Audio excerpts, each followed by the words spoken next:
कुंडलिनी जागरण क्या होता है, जब यह जागती है? रुकिए, वीडियो शुरू करने से पहले अगर आप पहली बार इस चैनल पर आए हैं तो नीचे सब्सक्राइब बटन दबाइए और बेल आइकन भी दबाइए, क्योंकि इस चैनल पर हम वो बात करते हैं जो शायद आपको कहीं और नहीं मिलेगी। योग, ध्यान, चक्र और आत्मा की गहराइयां। और अगर आप पहले से सब्सक्राइबर हैं तो इस वीडियो को उस एक दोस्त के साथ शेयर करें जो अभी अभी स्पिरिचुअल जर्नी शुरू करना चाहता है। अब चलते हैं आज के विषय की ओर, जो है कुंडलिनी। एक ऐसी शक्ति जो आपके भीतर सो रही है, हर इंसान के भीतर, आपके भीतर भी। जब यह जागती है तो कुछ लोगों को दिव्य प्रकाश दिखता है, कुछ को पूरे शरीर में बिजली जैसा करंट महसूस होता है, कुछ को ऐसा आनंद मिलता है जो किसी भी सांसारिक सुख से परे है, और कुछ लोग इस अनुभव से डर जाते हैं क्योंकि वो तैयार नहीं थे, क्योंकि उन्हें कोई बताने वाला नहीं था। आज मैं आपको बताऊंगा वो सब कुछ जो आपको जानना चाहिए कुंडलिनी के बारे में। क्या है यह शक्ति, कहां से आती है, जब यह जागती है तो क्या होता है, इसे सेफली कैसे जगाएं, और क्या खतरे हैं और जिनसे बचना चाहिए। यह वीडियो आज तक का सबसे कंप्लीट और हॉनेस्ट गाइड है कुंडलिनी जागरण पर हिंदी में। तो अगले 1 घंटे के लिए फोन रख दीजिए, एक आरामदायक जगह पर बैठ जाइए और इस यात्रा पर चलिए मेरे साथ। नमस्ते, स्वागत है आपका इनर योगी पथ पर। मैं हूं योगाचार्य आदर्श उपाध्याय और इस चैनल पर हम करते हैं उन विषयों की गहरी हॉनेस्ट बातें जो आपकी स्पिरिचुअल जर्नी को एक नई दिशा दे। आज का विषय बहुत स्पेशल है, बहुत प्रोफाउंड है और बहुत जरूरी भी, कुंडलिनी जागरण।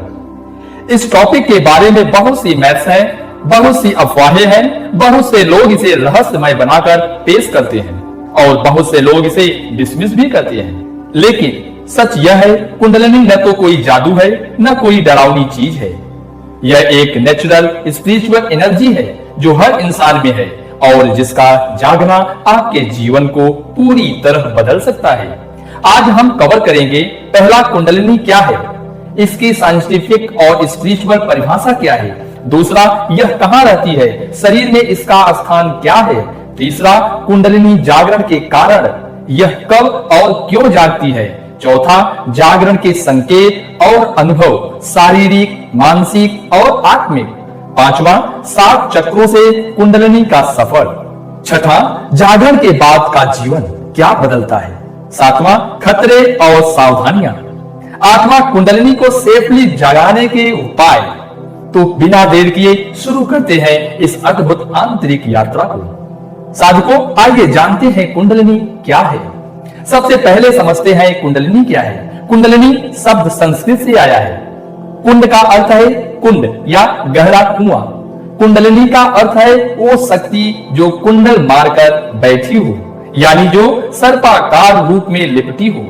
हमारे प्राचीन शास्त्रों में तंत्र योग और वेदांत में कुंडलिनी को एक सुप्त दिव्य शक्ति कहा गया है जो रीढ़ की हड्डी के आधार पर यानी मूलाधार चक्र पर एक सर्प के तरह 3.5 कुंडल मारकर सोई हुई है। यह शक्ति कोई इमेजिनेशन नहीं है, यह हमारे शरीर की कॉस्मिक लाइफ फोर्स है, जिसे संस्कृत में कहते हैं शक्ति, जो है ब्रह्मांडीय ऊर्जा का ही एक रूप। विभिन्न परंपराओं में कुंडलिनी, हिंदू परंपरा में इसे कहते हैं कुंडलिनी शक्ति, तंत्र में इसे कहते हैं महाशक्ति, बौद्ध परंपरा में टूमो इनर फायर, ताओ परंपरा में ची या क्यू, ईसाई में मैथिज्म में होली स्पिरिट। अलग अलग नाम, अलग अलग परंपराएं, लेकिन बात एक ही है, वो दिव्य ऊर्जा जो हर मनुष्य में है। मॉडर्न साइंस का नजरिया, मॉडर्न न्यूरो साइंस अभी पूरी तरह कुंडलिनी को एक्सप्लेन नहीं कर पाई है, लेकिन कुछ रिसर्चर ने इंटरेस्टिंग थ्योरी दी है। डॉक्टर इथाक बेंथो ने अपनी रिसर्च में कुंडलिनी को सेरेब्रोस्पाइनल फ्लूइड की एक विशेष गति से जोड़ा। कुछ रिसर्चर इसे पैरासिम्पैथेटिक नर्वस सिस्टम की एक्टिवेशन से जोड़ते हैं और कुछ न्यूरो साइंटिस्ट मानते हैं कि डीप मेडिटेशन स्टेट में ब्रेन को टेम्पोरल लोब एक्टिवेट होता है। लेकिन यहाँ एक बात स्पष्ट है, साइंस अभी इसे पूरी तरह समझने की कोशिश में है, लेकिन योगियों ने हजारों साल पहले इसे अनुभव किया है और इसे डॉक्यूमेंटेड किया है। कुंडलिनी की प्रकृति, कुंडलिनी को समझने के लिए एक सिंपल एग्जांपल लेते हैं। सोचिए, एक विशाल बांध, उसमें अपार जल है, लेकिन वो जल रुका हुआ है। बांध के गेट्स बंद हैं। जब गेट्स खुलते हैं तो पानी तेज बहाव के साथ निकलता है और उससे बिजली बनती है, और वह बिजली पूरे शरीर को रोशन कर देती है, और वह बिजली पूरे शहर को रोशन कर देती है। ठीक वैसे ही कुंडलिनी वह शक्ति है जो हमारे मूलाधार में रुकी हुई है। जब यह जागती है और ऊपर की ओर बहती है तो यह हमारे सातों चक्र को जागृत करती है, हमारी चेतना को एक्सपैंड करती है और हमें एक अलग ही स्तर के अनुभव पर ले जाती है। कुंडलिनी और शिव शक्ति तंत्र दर्शन में एक बहुत ब्यूटीफुल कॉन्सेप्ट है। शिव जो है चेतना, वो रहते हैं सहस्रार में, त्रिकोण चक्र में। शक्ति जो है ऊर्जा, वो सोती है मूलाधार में, और कुंडलिनी जागरण है। शक्ति का शिव की ओर यात्रा, यानी ऊर्जा का चेतना से मिलन, नीचे से ऊपर, धरती से आकाश, मनुष्य से ईश्वर, यह मिलन ही समाधि है, यह मिलन ही मोक्ष है। अब समझते हैं हमारे शरीर का वो नक्शा जिसमें कुंडलिनी रहती है। सूक्ष्म शरीर, हमारे पास सिर्फ एक शरीर नहीं है, हमारे पास 5 शरीर है जिन्हें पंचकोश कहते हैं। अन्नमय कोश यानी स्थूल भौतिक शरीर, प्राणमय कोश ऊर्जा शरीर, मनोमय कोश मन का शरीर, विज्ञानमय कोश बुद्धि का शरीर, आनंदमय कोश आनंद का शरीर। कुंडलिनी रहती है प्राणमय कोश में, ऊर्जा शरीर में, जो हमारे भौतिक शरीर के साथ ही है लेकिन आंखों से दिखता नहीं। नाड़ी तंत्र हमारी ऊर्जा शरीर में 72,000 नाड़ियां हैं। जो ऊर्जा है हाईवे है। इनमें 3 सबसे महत्वपूर्ण है। इड़ा नाड़ी बाईं ओर, यह चंद्र नाड़ी है, शीतल है, स्त्री है। इंट्रोवर्ट, यह लेफ्ट नॉस्ट्रल से कनेक्ट है। पिंगला नाड़ी दाईं ओर, यह सूर्य नाड़ी है, उष्ण और पुरुष। एक्सट्रोवर्ट, यह राइट नॉस्ट्रल से कनेक्ट है। सुषुम्ना नाड़ी बीच में, यह सबसे महत्वपूर्ण है। यह स्पाइन के साथ साथ ऊपर जाती है। यही कुंडलिनी का मार्ग है। जब इड़ा और पिंगला बैलेंस होती है तब सुषुम्ना एक्टिवेट होती है और तब कुंडलिनी जाग सकती है। आइए जानते हैं 7 चक्र। सुषुम्ना के मार्ग पर 7 प्रमुख चक्र हैं। ये वो एनर्जी सेंटर है जहां अनेक नाड़ियां मिलती हैं, जैसे किसी शहर में हाईवे का क्रॉसिंग पॉइंट। आइए संक्षेप में जानते हैं इन्हें। पहला मूलाधार चक्र, स्थान है रीढ़ का आधार, तत्व है पृथ्वी, रंग है लाल, यह है सर्वाइवल, सिक्योरिटी, फाउंडेशन, यही सोती है कुंडलिनी। दूसरा है स्वाधिष्ठान चक्र, स्थान है नाभि के नीचे, सैक्रल एरिया, तत्व है जल, रंग है नारंगी, यह है क्रिएटिविटी, सेक्सुअलिटी, इमोशन। और तीसरा है मणिपुर चक्र, स्थान है नाभि के ऊपर, सोलर प्लेक्सस, तत्व है इसके अग्नि, रंग है इसके पीला, यह है विल पावर, कॉन्फिडेंस और एक्शन। चौथा है अनाहत चक्र, स्थान है हृदय के मध्य में, तत्व है इनके वायु, रंग है हरा, यह है लव, कंपेरिजन, कनेक्शन। और पांचवा है विशुद्ध चक्र, स्थान है इनका गले में, तत्व है आकाश, रंग है इनका नीला, यह है कम्युनिकेशन थ्रू एक्सप्रेशन। छठा आज्ञा चक्र, स्थान है दोनों भौहों के बीच में, तत्व है प्रकाश, रंग है गहरा नीला इंडिगो, यह है इंट्यूशन, विजडम, थर्ड आइज। सातवां है सहस्रार चक्र, स्थान है इनका सिर के शीर्ष पर, क्रॉन, और इनका तत्व है कॉन्शियसनेस, रंग वैगनी या सफेद, यह है डिवाइन कनेक्शन, समाधि। कुंडलिनी जागरण में यह शक्ति मूलाधार से उठती है और एक एक करके इन सभी चक्रों को जागृत करती हुई सहस्रार तक पहुंचती है। यही है पूर्ण कुंडलिनी जागरण। अगर अब सवाल है कुंडलिनी जागती क्यों है और कब जागती है? कुंडलिनी जागरण कोई एक्सीडेंट नहीं है, यह एक नेचुरल इवोल्यूशनरी प्रोसेस है। जब आत्मा की इवोल्यूशन का समय आता है तब यह शक्ति जागती है, लेकिन कुछ स्पेसिफिक कारण भी होते हैं। पहला कारण इंटेंस स्पिरिचुअल प्रैक्टिस। जब कोई साधक वर्षों तक नियमित और गहरी साधना करता है, ध्यान, प्राणायाम, जप, तप, तो धीरे धीरे ऊर्जा बिल्डअप होती है। चक्र खुलने लगते हैं और एक दिन कुंडलिनी जाग उठती है। यह सबसे सेफ और सबसे आइडियल तरीका है। दूसरा कारण है शक्तिपात, गुरु की कृपा। शास्त्रों में कहा गया है, एक सिद्ध गुरु अपनी शक्ति को शिष्य में ट्रांसफर कर सकता है। इसे शक्तिपात कहते हैं। शक्ति प्लस पात, शक्ति का पतन यानी उतरना। यह ट्रांसमिशन हो सकता है स्पर्श से, दृष्टि से, शब्द से या मात्र संकल्प से। बड़े बड़े संतों की उपस्थिति में लोगों को एक्सपीरियंस होते हैं। यह इसलिए क्योंकि उनकी कुंडलिनी इतनी सक्रिय होती है कि वो दूसरों को भी प्रभावित करती है। कभी कभी जीवन में कोई बड़ा आघात आता है, किसी प्रियजन की मृत्यु, कोई नियर डेथ एक्सपीरियंस, कोई बहुत गहरा emotional breakdown. In extreme situation में कभी कभी कुंडलिनी जाग जाती है। यह एक तरह से नेचुरल का रिस्पॉन्स होता है। जब बाहर सब कुछ टूट जाता है, जब बाहर सब कुछ टूट जाता है, तब भीतर की शक्ति जागती है। चौथा कारण प्राणायाम और ब्रेथ वर्क। कुछ स्पेसिफिक प्राणायाम टेक्निक है, जैसे भस्त्रिका, कपालभाति, कुंभक। जब इंटेंसिटी के साथ प्रैक्टिस की जाती है तो प्राणिक एनर्जी इतनी बढ़ जाती है कि कुंडलिनी जाग सकती है। इसलिए यह टेक्निक हमेशा गाइडेंस में ही करनी चाहिए। पांचवा कारण पास्ट लाइफ कर्मा। कुछ लोगों के साथ ऐसा होता है कि बिना किसी एवोल्यूशन रीजन के उनकी कुंडलिनी जाग जाती है। शास्त्र कहते हैं यह पूर्व जन्म की साधना का फल है। पिछले जन्म में जो बीज बोया था वो इस जन्म में अंकुरित हो रहा है। छठा कारण स्केयर्ड प्लेस और एनर्जी फील्ड। कुछ स्थान बहुत हाई वाइब्रेशन वाले होते हैं, जैसे हिमालय, वाराणसी, तिरुवनमलाई इत्यादि। सातवां कारण साउंड और मंत्र।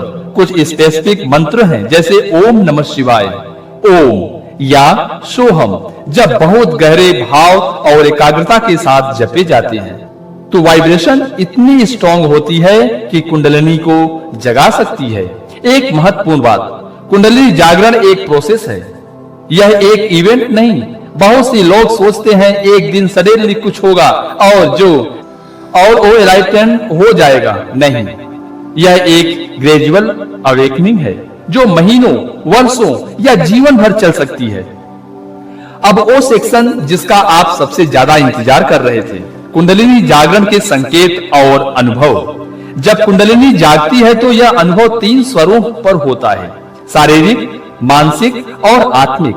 आइए हर लेवल को डिटेल में समझते हैं। शारीरिक संकेत, पहला, रीढ़ में ऊर्जा का प्रवाह सबसे पहला और सबसे कॉमन अनुभव है।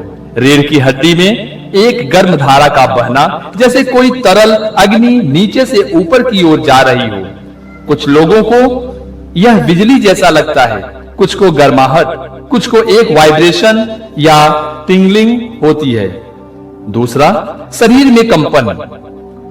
कुंडलिनी जागरण में शरीर अनायास कांप सकता है। हाथ, पैर, सिर सब हिलने लगते हैं। यह डरावना लग सकता है, लेकिन यह शरीर की एनर्जी को रिलीज करने का तरीका है। इसे डरकर रोकने की कोशिश न करें, बस ऑब्जर्व करें। तीसरा, हीट और कोल्ड। शरीर में तीव्र गर्मी महसूस हो सकती है, खासकर स्पाइन के साथ, या फिर अचानक ठंड लग सकती है। यह प्राणिक एनर्जी की मूवमेंट है। कभी कभी दोनों एक साथ भी होते हैं, एक हिस्सा गर्म, दूसरा ठंडा। चौथा, इनवॉलेंटरी मूवमेंट क्रियास। ध्यान में बैठे बैठे अनायास शरीर हिलने लगता है, सिर घूमने लगता है, हाथ मुद्रास बनाने लगते हैं, या कोई योगा आसना हो जाता है। इन्हें क्रियाएं कहते हैं। यह शरीर का नेचुरल डिटॉक्स प्रोसेस है। एनर्जी ब्लॉक क्लियर हो रहे हैं। पांचवा, ब्रीदिंग चेंजेस। श्वास अचानक बदल सकती है, बहुत गहरी हो सकती है या बहुत धीमी, या कभी कभी कुछ देर के लिए रुक भी सकती है।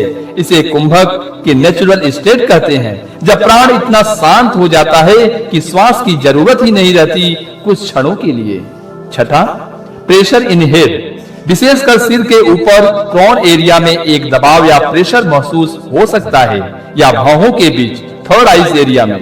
यह चक्रों के खुलने का संकेत है। सातवां, साउंड। भीतर से आवाजें सुनाई दे सकती हैं। घंटी की आवाज, बांसुरी का स्वर, भंवरे की गुनगुनाहट या एक गहरा ओम साउंड। यह वो अनाहत नाद है जो बिना किसी एक्सटर्नल इंस्ट्रूमेंट के उठता है। यह कॉस्मिक साउंड है। मानसिक और भावनात्मक संकेत। मानसिक और भावनात्मक संकेत। पहला, इंटेंस इमोशन। जब कुंडलिनी जागती है तो दबी हुई इमोशन सरफेस पर आती है। पुराना दर्द, पुराने तरुमा, बचपन की मेमोरीज, पिछले जन्मों के संस्कार, ये सब रिलीज होने के लिए बाहर आते हैं। यह कभी कभी ओवरवेलमिंग हो सकता है, रोना आ सकता है बिना किसी कारण के, या हंसी आ सकती है अचानक से, या गुस्सा या डर। यह सब नॉर्मल है। हीलिंग प्रोसेस में डार्कनेस पहले आती है। दूसरा, हाइटेंड इंट्यूशन। कुंडलिनी जागरण के बाद लोगों की इंट्यूशन बहुत शार्प हो जाती है। जो बात होने वाली है पहले से पता चलने लगती है। दूसरों की फीलिंग सेंस होने लगती है। सपने विविध और मीनिंगफुल होने लगते हैं। ये बहुत बढ़ जाती है। तीसरा, डिटैचमेंट। संसारिक चीजों से धीरे धीरे अटैचमेंट कम होती है। जो चीजें पहले बहुत इंपॉर्टेंट लगती थी वो अब मीनिंगलेस लग सकती है। यह वैराग्य है। यह डिप्रेसिव नहीं है, यह एक पीसफुल अटैचमेंट है। चौथा, मेंटल क्लियरिटी और कंफ्यूजन दोनों। एक तरफ अद्भुत क्लियरिटी, बहुत साफ दिखने लगता है, जीवन का पर्पस स्पष्ट होता है, बड़े डिसीजन आसान हो जाते हैं। दूसरी तरफ पुरानी आइडेंटिटी खो सकती है। मैं कौन हूं? यह सवाल इंटेंस हो सकता है। यह एक स्पिरिचुअल आइडेंटिटी क्रिस हो सकता है, लेकिन यह क्रिस ट्रांसफॉर्मेशन का हिस्सा है। आत्मिक और मैथिकल अनुभव। पहला, लाइट का दर्शन। ध्यान में या जागते हुए भी आंखों के भीतर या बाहर एक दिव्य प्रकाश दिखता है, सोने जैसा, नीला, सफेद या बैगनी। यह प्रकाश किसी भी बाहरी सोर्स से नहीं आता, यह भीतर से आता है। यह चेतना का प्रकाश है। दूसरा, यूनिटी कॉन्शियसनेस। यह ऐसा क्षण आता है जब मैं और तुम की सीमा मिट जाती है, जब लगता है सब कुछ एक ही है। यह पत्ता, यह आकाश, यह इंसान, सब एक ही चेतना के रूप हैं। यह अद्वैत का अनुभव है। नॉन ड्यूअलिटी का एक्सपीरियंस जो शास्त्रों में पढ़ा था वो जिया जाता है। अहम ब्रह्मास्मि, बौद्धिक नहीं, अनुभव बन जाता है। तीसरा, ब्लिस। आनंद, एक ऐसा आनंद जो किसी कारण से नहीं है, जो किसी चीज से नहीं आता, जो बस है जैसे आप अपने घर पहुंच गए हो, जैसे वो जो बहुत समय से खोया था वो मिल गया। यह आनंद है, ब्लिस है। और एक बार यह अनुभव हो जाए तो आप जानते हैं कि जीवन का असली उद्देश्य यही है। चौथा, टाइम और स्पेस का भंग होना। ध्यान में कभी कभी ऐसा लगता है समय रुक गया है। एक घंटा ऐसे बीत जाता है जैसे एक मिनट, या एक मिनट में इतना एक्सपीरियंस हो जाता है जो शब्दों में कहना इम्पॉसिबल है। पांचवा, पास्ट लाइफ मेमोरीज। कुछ साधकों को ध्यान में पूर्व जन्म की स्मृतियां आती है। वो दृश्य जो इस जन्म के नहीं, वो चेहरे जो पहचाने नहीं। यह स्कैरी नहीं होता, यह इल्यूमिनेटिंग होती है। आपको अपने कर्मों की, अपनी जर्नी की एक बड़ी पिक्चर दिखती है। अब चलते हैं उस अद्भुत यात्रा पर जो मूलाधार से सहस्रार तक जाती है। जब कुंडलिनी जागती है तो यह एक एक चक्र को पार करती है और हर चक्र पर एक नया अनुभव होता है। मूलाधार से उठान। पहला जागरण। जब कुंडलिनी पहली बार जागती है तो मूलाधार में एक गर्माहट या प्रेशर महसूस होती है। शरीर के आधार में कभी कभी एक वाइब्रेशन। यह शुरुआत है, ऊर्जा जागी है, लेकिन अभी यात्रा शुरू होनी है। जब ऊर्जा स्वाधिष्ठान पहुंचती है तो गहरी इमोशन रिलीज होते हैं। पुराने इमोशन पैटर्न सरफेस पर आते हैं। क्रिएटिविटी सडनली बढ़ जाती है। कुछ लोगों को वाटर ड्रीम आते हैं या ओशियन जैसे विजन होते हैं। तीसरा, मणिपुरम, अग्नि का जागरण। जब ऊर्जा सोलर प्लेक्सस पर पहुंचती है तो एक आंतरिक अग्नि जागती है। विल पावर कई गुना बढ़ जाता है। सेल्फ कॉन्फिडेंस नेचुरल हो जाता है वो डर जो हमेशा था कम होने लगता है। चौथा, अनाहत, हृदय का खुलना। यह सबसे ट्रांसफॉर्मेटिव स्टेज है। जब कुंडलिनी अनाहत चक्र पर पहुंचती है तो हृदय खुलता है, एक अनकंडीशनल लव का अनुभव होता है, सिर्फ अपने लोगों से नहीं, सबसे, अजनबियों से, दुश्मनों से, पेड़ों से, पशुओं से, पूरी सृष्टि से। आंखों से अचानक आंसू आ सकते हैं, बिना किसी कारण के। यह दुख के नहीं, प्रेम के आंसू होते हैं। और इस स्टेज पर अहम यानी ईगो पिघलने लगती है। विशुद्ध चक्र, सत्य का उद्गार। जब ऊर्जा गले के चक्र पर पहुंचती है तो कम्युनिकेशन ट्रांसफॉर्म होती है। जो भी बोला जाए वो ट्रूथफुल होता है। टोन में एक नेचुरल अथॉरिटी आती है। लोग ऑटोमेटिकली सुनने लगते हैं और साधक को लगता है जो भीतर है वही बाहर आ रहा है। कोई मास्क नहीं, कोई फिल्टर नहीं। छठा, आज्ञा चक्र, तीसरी आंख। यह स्टेज बहुत इंटेंस होती है। जब ऊर्जा थर्ड आइज पर पहुंचती है तो इंट्यूशन एक्स्ट्रा ऑर्डिनरी हो जाती है। भविष्य के ग्लिम्स मिल सकते हैं, दूर की घटनाएं सेंस होती है और ड्रीम्स और रियलिटी का बाउंड्री ब्लर होती है। भावों के बीच एक स्ट्रांग पुलेशन या प्रेशर हो सकता है। नीला या बैगनी लाइट दिख सकती है और ध्यान में एक आइस जैसा कुछ दिख सकता है जो स्थिर है, देख रहा है। यह विटनेस कॉन्शियसनेस का जागरण है। सहस्रार, परम मिलन। जब कुंडलिनी सहस्रार तक पहुंचती है तो जो होता है वो शब्दों से परे है। पूरी दुनिया के संत, महात्मा, योगी सब इस अनुभव के बारे में कहते हैं। इसे बताया नहीं जा सकता, लेकिन फिर भी कुछ हिंट्स, एक इन्फिनाइट स्टिलनेस, एक टाइमलेस अवेयरनेस, एक फीलिंग आई एम एवरीथिंग और आई एम नथिंग, एक प्रोफाउंड पीस जो किसी भी परिस्थिति से हिलती नहीं। यह है समाधि, यह है मोक्ष की एक झलक, यह है घर वापसी। साधकों, कुंडलिनी जागरण के बाद जीवन कैसा होता है? यह एक बहुत इंपॉर्टेंट सवाल है, क्योंकि बहुत से लोग सोचते हैं जागरण के बाद परफेक्ट हो जाता है, सारी प्रॉब्लम खत्म, सारे दुख दूर। यह सच है। कुंडलिनी जागरण एक बिगिनिंग है, एंड नहीं। यह एक डोर है जो खुला, लेकिन भीतर जाना अभी बाकी है। क्या बदलता है? दृष्टि बदलती है।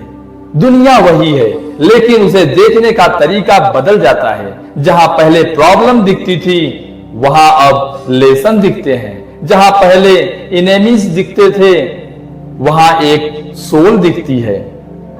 प्रियोरिटीज बदलती है। पैसा, फेम, रिकॉग्नाइजेशन, ये चीजें मीनिंगलेस नहीं लगती, लेकिन इनका वो आकर्षण नहीं रहता। एक इनर रिचनेस का अनुभव होता है जो बाहर से नहीं मिलती। कंपेनियन बढ़ती है, दूसरों के दर्द को डीपली फील किया जाने लगता है। जानवरों, पौधों के प्रति भी सेंसिटिविटी बढ़ती है। एनवायरनमेंट का केयर नेचुरली आता है। सर्विस का भाव जागता है। जब भीतर इतना मिल जाता है तो देने की इच्छा होती है, बांटने की, सेवा करने की। बड़े बड़े संत, मां तेरेसा से लेकर रमण महर्षि तक सबने कहा जागरण के बाद सर्विस नेचुरल हो जाती है, रिलेशनशिप ट्रांसफॉर्म होती है। जो रिश्ते केवल मीनिंगलेस पर थे वो आसान हो जाते हैं, जो जीनियस थे वो और गहरे हो जाते हैं। अब बात करते हैं साधकों एक बहुत जरूरी विषय पर, जिसके बारे में लोग कम बताते हैं, कुंडलिनी के खतरे। मैं यह इसलिए नहीं बता रहा कि आपको डराऊं, मैं इसलिए बता रहा हूं क्योंकि आप डिजर्व करते हैं एक honest complete picture. Kundalini syndrome क्या है? जब कुंडलिनी जागती है, जब कुंडलिनी जागरण बिना प्रॉपर प्रिपरेशन के होता है या बहुत सडनली होता है तो कुछ लोगों को प्रॉब्लम हो सकती है। इसे कुंडलिनी सिंड्रोम कहते हैं। इसमें हो सकता है शरीर में अत्यधिक हिट जो कंट्रोल से बाहर हो, अनियंत्रित ट्रेम्बलिंग या शैकिंग, इंसोमानिया, रातों को नींद न आना, एक्सट्रीम मूड स्विंग, पैरानोमिया या फियर, खुद को रियल न लगना, खासकर स्पाइन में। फिजिकल पेन होता है, खासकर स्पाइन में। यह रेयर है लेकिन होता है और इसे सीरियसली लेना चाहिए। क्यों होता है कुंडलिनी सिंड्रोम? पहला कारण, बिना फाउंडेशन के एडवांस प्रैक्टिस। जब कोई बिना शरीर और मन की तैयारी के डायरेक्टली पावरफुल टेक्निक ट्राई करता है। दूसरा कारण, अनुचित गुरु जो बिना प्रॉपर स्क्रीनिंग के मास शक्तिपात देते हैं। तीसरा कारण, ईगो को रेसिस्ट करना। जब एनर्जी ऊपर उठना चाहती है लेकिन ईगो, फियर और ब्लॉक्स उसे रोकते हैं। यह कॉन्फ्लिक्ट फिजिकल और मेंटल सिम्टम्स क्रिएट करता है। क्या करें अगर ऐसा हो? पहला, ग्राउंडिंग करें। पृथ्वी पर नंगे पैर चलें, भारी भोजन खाएं, चावल, दाल, नेचुरल में समय बिताएं, कोल्ड वाटर शॉवर। दूसरा, इंटेंस प्रैक्टिस करें। कुछ समय के लिए इंटेंसिव मेडिटेशन, प्राणायाम रोकें, जेंटल योगा करें। तीसरा, एक्सपीरियंस सपोर्ट लें। किसी ऐसे टीचर या थेरेपिस्ट से मिले जो कुंडलिनी एक्सपीरियंस को समझता हो। स्पिरिचुअल इमरजेंसी नेटवर्क जैसी ऑर्गेनाइजेशन इस तरह के केसेस में हेल्प करती है। याद रखें, कुंडलिनी आपकी दुश्मन नहीं, यह आपकी अपनी ऊर्जा है जिसे बस सही तरीके से चैनल करने की जरूरत है। अब वो हिस्सा जो शायद सबसे प्रैक्टिकल और यूजफुल है। पहले एक बात क्लियर कर दूं, कुंडलिनी को फोर्स नहीं किया जाता, इसे इनवाइट किया जाता है, इसे प्रिपेयर किया जाता है। जब मिट्टी तैयार होती है, बीज अपने आप उगता है। पहला उपाय, नैतिक जीवन, यम और नियम। यह सुनने में बेसिक लग सकता है लेकिन यह सबसे जरूरी है। सच बोलना, अहिंसा, शुद्धता, संतोष, तप, स्वाध्याय। जब हमारा जीवन नैतिक और प्योर होता है तो ऊर्जा नेचुरली अपवर्ड मूव करती है। जब जीवन में डिसऑनेस्टी, मैनिपुलेशन होता है तो ऊर्जा नीचे की ओर जाती है। दूसरा उपाय, आसना, शारीरिक तैयारी।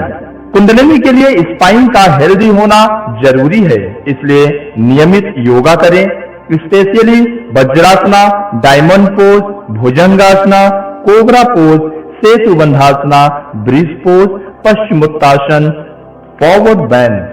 ये आसन स्पाइन को फ्लेक्सिबल और स्ट्रॉन्ग बनाते हैं और सुषुम्ना नाड़ी को प्रिपेयर करते हैं। तीसरा उपाय, प्राणायाम, नाड़ी शोधन, अनुलोम विलोम। यह इड़ा और पिंगला को बैलेंस करता है। रोज 20 मिनट बस। उज्जयी प्राणायाम, भ्रामरी, ये सब सेफ और इफेक्टिव हैं। याद रखें, भस्त्रिका और कपालभाति केवल गाइडेड प्रैक्टिस में करें। ये पावरफुल है और बिना गाइडेंस के इंटेंस हो सकती है। चौथा उपाय, नियमित ध्यान। रोज कम से कम 20 से 30 मिनट ध्यान करें। सुबह ब्रह्म मुहूर्त में यानी सनराइज से पहले यह समय सबसे शक्तिशाली है। शुरुआत में बस श्वास पर ध्यान दें, धीरे धीरे डीपेन करें। पांचवा उपाय, मंत्र जाप। कुंडलिनी के लिए पावरफुल मंत्र है। ओम नमः शिवाय शिव को जागृत करता है। ओम सबसे मूल, सबसे पावरफुल, और सोहम मैं वही हूँ श्वास के साथ जपें। श्वास लेते हुए सो, छोड़ते हुए हम। छठा उपाय, सात्विक आहार। रोज खाते हैं उसका सीधा असर ऊर्जा पर पड़ता है। सात्विक भोजन, फल, सब्जियां, दूध, घी, दाल, यह ऊर्जा को लाइट और प्योर रखता है। तामसिक भोजन, मांस, शराब, बासी खाना, यह ऊर्जा को हैवी और डल बनाता है। राजसिक भोजन, बहुत तीखा, बहुत मसालेदार, यह ऊर्जा को रेस्टलेस बनाता है। सातवां उपाय, सत्संग और यस्त्री। गुड कंपनी बहुत जरूरी है। जो लोग स्पिरिचुअल पथ पर चल रहे हैं उनके साथ समय बिताएं, सेक्रेट टेक्स्ट लिखें, सत पथ पर चलने वाले गुरुओं के टॉक सुने, स्पिरिचुअल ऑटोबायोग्राफी पढ़ें। आठवां उपाय, भक्ति। भक्ति यह शायद सबसे ब्यूटीफुल तरीका है जब आप ईश्वर के प्रति गहरा प्रेम फील करते हैं, जब आप भजन गाते हैं और रो पड़ते हैं, जब आप प्रेयर में सब कुछ सरेंडर कर देते हैं, तब कुंडलिनी नेचुरली जागती है। प्रेम सबसे बड़ी शक्ति है और यह जब प्रेम डिवाइन होता है तो कुंडलिनी को जगाने का सबसे सेफ और सबसे ब्यूटीफुल तरीका है। 9वां उपाय, सरेंडर और पेशेंस। और सबसे अंत में और शायद सबसे महत्वपूर्ण, छोड़ दें, सरेंडर करें। जब आप कुंडलिनी को फोर्स करने की कोशिश करते हैं, जब आप एक्सपीरियंस पाने की डिस्प्रेस कोशिश करते हैं तो वो दूर हो जाती है। जब आप सिंपली प्रैक्टिस करते हैं, फल की चिंता नहीं करते, हर दिन बस अपना काम करते हैं और बाकी सब ईश्वर पर छोड़ देते हैं, तब जब समय आता है कुंडलिनी जागती है अपनी गति से, अपने समय पर। चलिए कुछ कॉमन सवालों के जवाब। सवाल नंबर 1, क्या कुंडलिनी जागरण डेंजरस है? अपने आप में नहीं, यह एक नेचुरल प्रोसेस है, लेकिन बिना प्रॉपर प्रिपरेशन और गाइडेंस के इंटेंस प्रैक्टिस करना रिस्की हो सकता है, इसलिए धैर्य रखें, फाउंडेशन बनाएं। सवाल नंबर 2, क्या कुंडलिनी जागरण के बाद अलाइनमेंट हो जाती है? कुंडलिनी जागरण और अलाइनमेंट अलग है। जागरण एक एक्सपीरियंस है, अलाइनमेंट एक परमानेंट स्टेट है। जागरण एक महत्वपूर्ण स्टेप है, लेकिन यह एंड नहीं है। सवाल नंबर 3, क्या यह सिर्फ योगा प्रैक्टिशनर के लिए है? नहीं, कुंडलिनी हर इंसान में है, कोई भी किसी भी बैकग्राउंड से इस पथ पर चल सकता है। सवाल नंबर 4, मुझे कैसे पता चलेगा कि मेरी कुंडलिनी जाग रही है? जिन साइन के बारे में मैंने बताया, अगर वह दिख रहे हैं स्पाइन में और इनर लाइट, ये सब संकेत हो सकते हैं, लेकिन सेल्फ डायग्नोसिस से ज्यादा जरूरी है एक एक्सपीरियंस टीचर का गाइडेंस। सवाल नंबर 5, क्या बिना गुरु के कुंडलिनी जग सकती है? जग सकती है, स्पॉन्टेनियस अवेकनिंग होती है, लेकिन गुरु का होना जागरण के बाद बहुत हेल्पफुल होता है, स्पेशली अगर इंटेंस एक्सपीरियंस हो। सवाल नंबर 6, कुंडलिनी जागरण में कितना समय लगता है? कोई टाइमलाइन नहीं है, यह हर व्यक्ति के कर्म और तैयारी पर डिपेंड करता है। कुछ के लिए ईयर, कुछ के लिए डिकेड और कुछ के लिए ग्रेस से बहुत जल्दी भी। प्रोसेस पर ट्रस्ट करें, टाइम लाइन पर नहीं। तो आज हमने जाना कुंडलिनी क्या है, वो डिवाइन शक्ति जो हर मनुष्य में सोई है, यह कहाँ है? मूलाधार में, और कैसे यात्रा करती है सहस्रार तक। जागरण कब होता है और क्यों? जागरण के अनुभव शारीरिक, मानसिक, आत्मिक खतरे और सावधानियां और सेफ तरीके से इस पथ पर कैसे चलें। एक आखिरी बात, कुंडलिनी कोई अचीवमेंट नहीं है, यह आपके भीतर की शक्ति है जो ऑलवेज थी, जो अभी भी है। आपको उसे कहीं से लाना नहीं है, बस उसे जगाना है, बस उसके रास्ते की रुकावटें हटानी है, और वो रुकावटें हैं डर, अहंकार और अज्ञान। जब यह हटते हैं, जब आप ट्रूली खुलते हैं, तो शक्ति अपने आप उठती है, अपने आप ऊपर जाती है और आपको वो दिखाती है जो आप सच में हैं। आप एक शरीर नहीं हैं, आप एक आत्मा हैं, एक दिव्य चेतना जो अभी इस क्षण इस शरीर में जी रही है, और यह जानना, यह अनुभव करना, यही है जीवन का सबसे बड़ा उद्देश्य। कुंडलिनी आपको इसी अनुभव की ओर ले जाती है।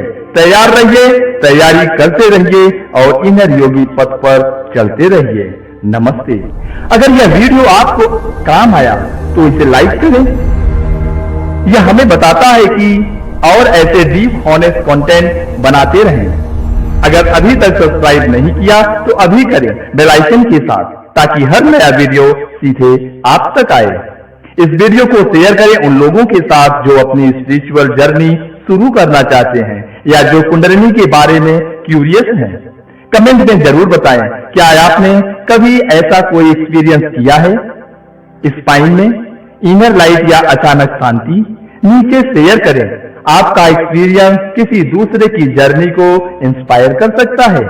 हमारी कुंडलिनी मेडिटेशन प्लेलिस्ट देखें जो आपको स्टेप बाय स्टेप गाइड करेगी, लिंक डिस्क्रिप्शन में है। और अगला वीडियो होगा तीसरी आंख, आज्ञा चक्र को कैसे जागृत करें। यह सीरीज का अगला चैप्टर है, उसके लिए रेडी रहिए। तब तक ध्यान करते रहें, भीतर झांकते रहें और जानते रहें आप उससे कहीं ज्यादा हैं जितना आप सोचते हैं। नमस्ते, जय गुरुदेव।